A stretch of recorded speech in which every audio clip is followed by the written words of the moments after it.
آج ہم عمران خان کو جب ملاقات ہوئی ہے تو ہمیں تھوڑا سا صبر آ گیا ہے، کیونکہ 3 اکتوبر سے انہوں نے عمران خان کو اندر بند کر دیا تھا اور آج انہوں نے اپنا بتایا ہے کہ ان کے ساتھ انہوں نے کیا کیا تھا. کیونکہ آپ کو پتہ ہے کہ 4 اکتوبر کو عمران خان نے احتجاج کال کیا تھا ڈی چوک میں، اور 3 اکتوبر سے انہوں نے عمران خان کو بالکل اس فسطائیت میں رکھا ہے. اتنا انہوں نے ظلم کیا ہے کہ جو نہ پاکستان کا قانون اجازت دیتا ہے. اول تو یہاں پہ قانون کا یہاں پہ کوئی حساب ہی نہیں ہے، یہاں کوئی قانون کے اوپر کوئی چیز کی ہی نہیں جا رہی. ان کو کمرے میں بند کر دیا، ان کو 5-6 دن تو ان کی نہ بتی تھی، نہ ان کو کمرہ سیل کھولا گیا. اور ہم خود جیل کاٹ کے ہیں. یقین کریں اگر آپ اس کمرے میں بند ہو جائیں، وہ چکی کا کمرہ جو ان کا ہے 6x10 کا، اس کے اندر ان کو بند کر دیا. نہ بجلی تھی، نہ کوئی اخبار تھا، ان کو کوئی انفارمیشن نہیں دی جا رہی تھی، نہ ان کو پتہ تھا باہر کیا ہو رہا ہے، نہ کسی کو ملاقات کی اجازت تھی، نہ لائرز کو، نہ فیملی کو. اور ان کا کھانا پتہ نہیں ان کو کیا دیا گیا جو ان کو پھر الٹیاں آئی ہیں، ان کی طبیعت خراب ہوئی ہے. کسی کو انہوں نے انفارم نہیں کیا، جیل والوں نے ہماری فیملی کو انفارم نہیں کیا، ان کے لائرز کو انفارم نہیں کیا. اس کے بعد ان کی جو سائیکل تھی جس پہ وہ ورزش کرتے ہیں، آپ کو پتہ ہے کہ ان کے اوپر قاتلانہ حملہ ہوا تھا وزیر آباد میں. اسے ان کی ٹانگ میں ابھی ایسی ان کی کیفیت ہے کہ ان کو ورزش کی بڑی یہ میڈیکلی ضرورت پڑتی ہے، اس لیے وہ سائیکل ہے ان کے پاس جم کی.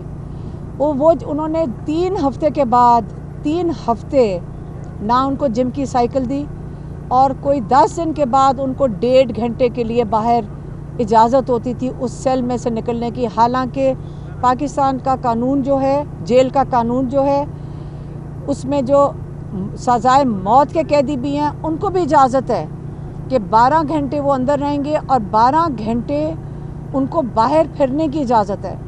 اور یہ اگر عمران خان کے ساتھ کیوں کر رہے تھے؟ وہ اس لیے کر رہے تھے کیونکہ یہ خود خوف میں ہے کہ عمران خان کچھ کہہ نہ دیں کسی کو.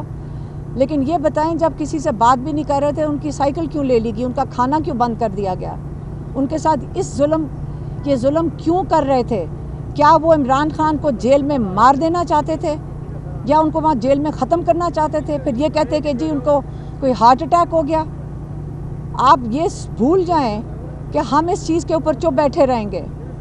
ہمیں انہوں نے جیل میں ڈالا، ہمارے اوپر آپ کو پتہ ہے کہ کیا لگایا انہوں نے، کہ شاید ہم گھریلو خاتون ہیں، شاید ہم اپنے کچن میں، اپنے باورچی خانے میں بم تیار کر رہے تھے اسمبلی اڑانے کے لیے. اگر کوئی اور دفعات لگانی تھی کم سے کم بھینس کی لگا دیتے. پرانے زمانے میں تو بھینس ہوتی تھی، یہ بم کدھر سے آ گئے؟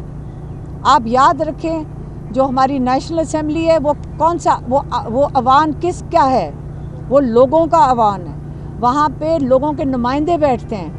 اس کے اوپر حملہ کس نے کیا تھا؟ رات کو لوگوں کے نمائندوں کو کون اٹھا کے لے کے گیا تھا؟ وہ ہم نے حملہ کیا تھا.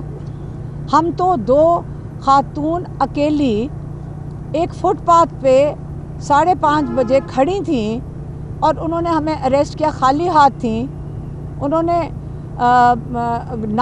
کہا جی ان کے ہاتھ میں میگا فون تھا، اور یہ پتہ نہیں کیا لوگوں کو اکسا رہی ہوں گی. خالی ہاتھ، وہ ویڈیو کے اوپر بھی آیا ہوگا، کیونکہ کوئی بھی لاگر ماشاءاللہ آپ کا کوئی بھائی ہوگا جو ہمارا سے انٹرویو لے رہا تھا. آپ ہمیں اریسٹ کر کے لے گئے، ہمیں بھی بند کر دیا. وہ یہی جو ان کے ڈیتھ سیلز ہوتے ہیں، نہ کوئی کمیونیکیشن کی کسی کو اجازت تھی، نہ ہمارے سے کوئی بات کر سکتا تھا. لیکن وہاں پہ بھی میری بہن اور میں یہی سوچ رہے تھے کہ ہمارا بھائی اور کئی 100 اور قیدی کس قسم کی زندگی گزار رہے ہیں. ہمارے آگے تو پھر ایک چھوٹا ورانڈا تھا اور ایک چھوٹا سا صحن تھا کہ وہ کس طرح گزار رہے ہوں گے. وہ تو ایک گلی میں واک کرتے ہیں، ان کے آگے تو باہر کوئی روشنی بھی نہیں نظر آتی، اور وہ 7 سال سے اس حالت میں ہیں. اور وہ کتنے مضبوط ہیں ماشاءاللہ. ہم ان کو دیکھ کے اتنا انسپائر ہوتے ہیں کہ انہوں کا کتنا ہمت اور حوصلہ ہے، اور انہوں نے کس طرح ابھی کیا پیغام بھیجا ہے. آپ کو یہ بھی بتاتی چلوں کہ ہمیں پیغام آ رہے ہیں کہ آپ کے اوپر میرے خیال میں کوئی 9-10 اور FIR ہیں، کوئی اٹک کی بھی ہے، اور پتہ نہیں اور کہیں پنڈی کی بھی، اور حسن عبدال کہاں کی ہیں. اور آپ کو پتہ ہے کہ جب ہم جیل سے نکل رہے تھے تو اسلام آباد پولیس وہاں موجود تھی ہمیں اٹھانے کے لیے. پتہ نہیں انہوں نے کس طرح فیصلہ کیا کہ شاید 2-3 دن کے لیے ہمیں چھوڑ دیا ہے, اس لیے کیا پتہ ہمیں دوبارہ اریسٹ کر لے. اور انہوں نے ہمیں یہی ایک قسم کی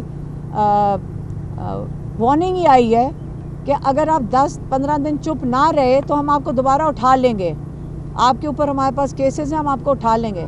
تو کیا پتہ یہ میری آخری آپ کے ساتھ بات ہو, اس کے بعد ہم پھر شاید جیل چلے جائیں.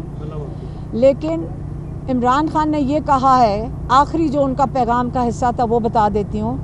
انہوں نے کہا دیکھ لیں کہ آپ نے انگریز جو جب تھا اپنے ملک میں پرامن احتجاج کی اجازت دیتا تھا جب وہ ہندوستان کے اوپر قابض تھے, لیکن ہندوستان میں اجازت نہیں تھی کہ آپ یہاں پہ احتجاج کر سکیں.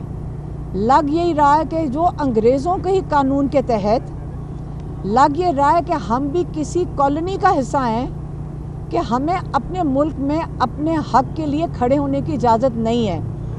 تو آپ لوگ فیصلہ کریں کہ آپ نے چونٹوں کی طرح اس زمین پہ رینگنا ہے. آپ کو ڈرا رہے ہیں, ہمیں ڈرا رہے ہیں, یہ ڈر کے خوف آپ کے اندر پھیلا رہے ہیں کیونکہ خود ڈرے ہوئے ہیں. جو ظالم ہوتا ہے وہ خود ڈرا ہوا ہوتا ہے.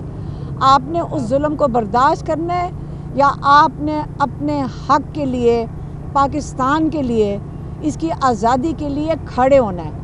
یہ ان کے آخری الفاظ تھے, یہ پیغام تھا, میں نے آپ کو ان کا پیغام دے دیا ہے. مہربانی.